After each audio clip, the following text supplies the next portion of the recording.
Mendengarnya saja mungkin bisa membuat kita berpikir keras. Sate celup. Ya, Anda tidak salah. Sajian khas Malaka, Malaysia ini memang mengharuskan aneka daging yang ditusuk ala sate untuk dicelupkan terlebih dahulu pada kuah kacang panas. Tak heran, banyak para pelancong yang menjadikan menu sate celup sebagai salah satu makanan wajib untuk dinikmati. Lantas, dari mana sebenarnya datangnya sajian unik yang satu ini?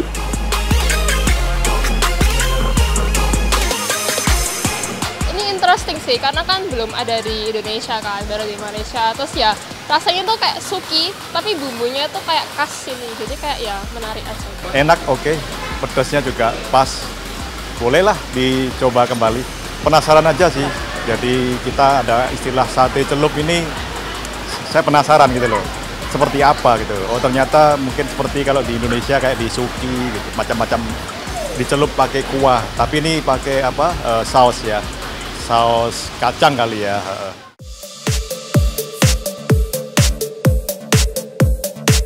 Tak bisa dipungkiri, Malaka memang punya daya tarik tersendiri bagi wisatawan mancanegara. Menawarkan panorama bangunan kuno yang bersejarah, Malaka River juga menawarkan pemandangan cantik jelita di setiap waktu. Tetapi tak lengkap tentunya mengunjungi tempat cantik tanpa wisata kuliner. Salah satu yang wajib dicicipi di Malaka tentulah sate celup.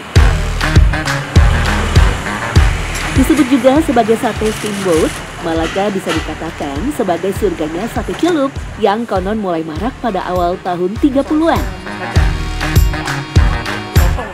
Salah satu yang paling ramai adalah kedai sate celup Mr. Kwek. Merupakan generasi ketiga penjual sate celup, Kwek menyebut dulu sate ini dijual berkeliling dengan memakai pikulan. Dihidangkan sebagai makanan ringan, sate celup menjadi sajian yang tak kenal waktu untuk disantap. Untuk pengganjal perut saat sarapan, makan siang, bahkan sampai makan malam.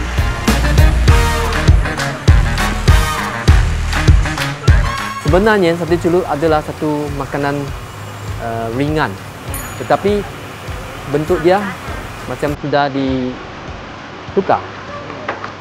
Dia juga boleh makan sampai kenyang.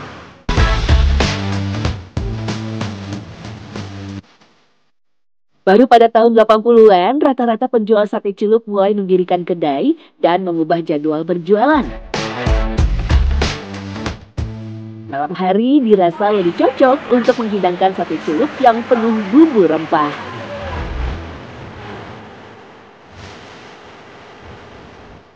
Dah tukar daripada sejak 80-an dia tukar. Dulu jam 11 sudah ada pagi. Lepas tu pelan-pelan dia tukar pergi ke jam 2, jam 3, lepas tu jam 4, jam 5. Sebab kopi semakin panas. Lepas tu kalau lebih lewat, kopi dia lebih beda sikit.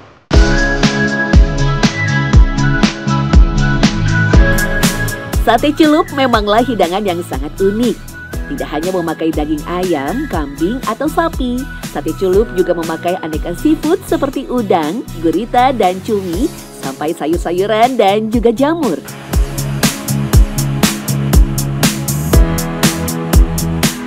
Di sini kami ada 70 lebih sampai 80 terpulang.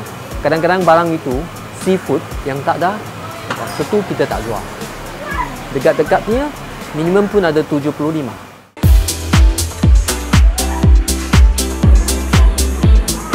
Biasa disajikan dengan konsep self-service yang membuat para pelanggan bisa memilih aneka bahan beku yang tersedia di alat pendingin. Beberapa bahan seperti daging sengaja direbus terlebih dahulu dan dijual dalam kondisi setengah matang. Baru setelah itu, para pembeli akan mencelupkan sate pada kuah kacang panas dan merebusnya sampai kematangan yang diinginkan.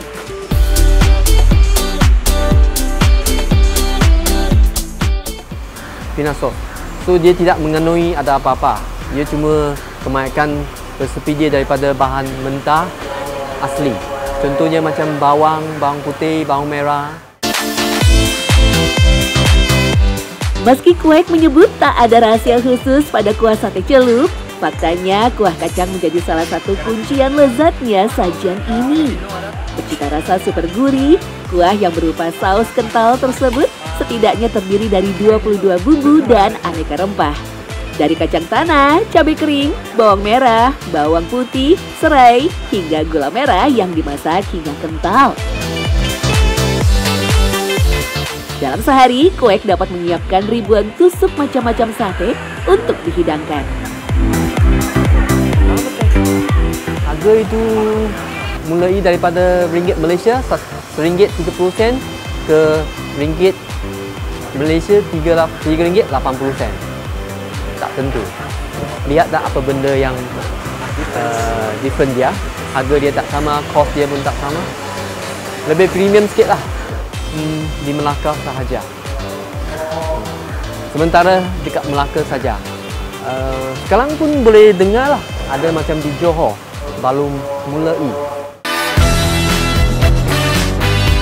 Lantas, dari mana munculnya hidangan sate celup di Malaka? Melansir laman thespruceeats.com, sate memang menjadi sajian yang umum di seluruh kawasan Tenggara. Uniknya, hidangan yang konon dibawa oleh para pedagang Gujarat justru mendarat di Nusantara terlebih dahulu sebelum dipopulerkan oleh para pedagang dari Pulau Jawa ke penjuru jiran Malaysia termasuk Malaka pada abad 19.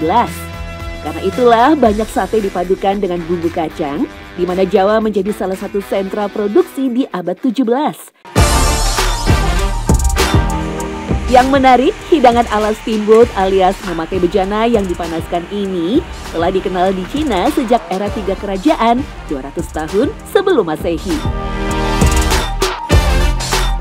Cara memasak seperti ini membutuhkan panci berisi kaldu sup yang terus-menerus dipanaskan, lalu bahan mentah seperti daging dan sayuran untuk dimasak. Bahan yang telah masak kemudian dicelupkan ke dalam saus cocol untuk menambah rasa dari masakan tersebut. Dalam catatan lain disebutkan hot pot mulai tenar di Tiongkok pada abad ke-16 Masehi di era dinasti Qing. Bahkan Kaisar Jia Qing pernah mengadakan pertemuan dengan menghadirkan 1.550 pot untuk para tamu kerajaan. Fakta lain juga mencatat Malaka sendiri telah menjalin hubungan perdagangan dengan Tiongkok sejak abad ke-17. Jadi sangat wajar jika ada banyak pengaruh Tionghoa dalam sate celup. Kebanyakan sate celup ni hanya untuk Chinese restoran, kedai-kedai Chinese ada jual. Kalau kedai Melayu buat masa ni saya belum nampak lagi orang Melayu jual sate celup. Pasal sate celup ni selalunya orang Chinese yang famous buat. Selain itu, budaya memakan hidangan panas memang jadi salah satu tradisi masyarakat Tionghoa. Diketahui, masyarakat yang tinggal di Cina, terkhusus di bagian utara, memiliki cuaca dingin dan lembab. Karena itu, mereka makan lebih banyak makanan panas dan pedas seperti cabai, bawang merah, dan bawang putih. Mereka percaya makanan ini akan meningkatkan sirkulasi darah dan membantu menghilangkan rasa dingin dan lembab. Kalau Chinese makan dia round table, tengah-tengahnya ada lubang, bawahnya ada api, sana ada air. Jadi air sudah panas, masuklah celup. Kemudian baru makan. Pasal Chinese dia memang suka makan benda yang panas-panas. Maka dari itu menjadi hal yang wajar jika sate celup disebut sebagai hidangan khas Malaka. Bagaimana tidak, kearifan lokal Melayu, ketangguhan pelaut Nusantara mengenalkan kacang, serta budaya Tionghoa yang menciptakan bejana panas membuat hidangan ini menjadi lezat paripurna.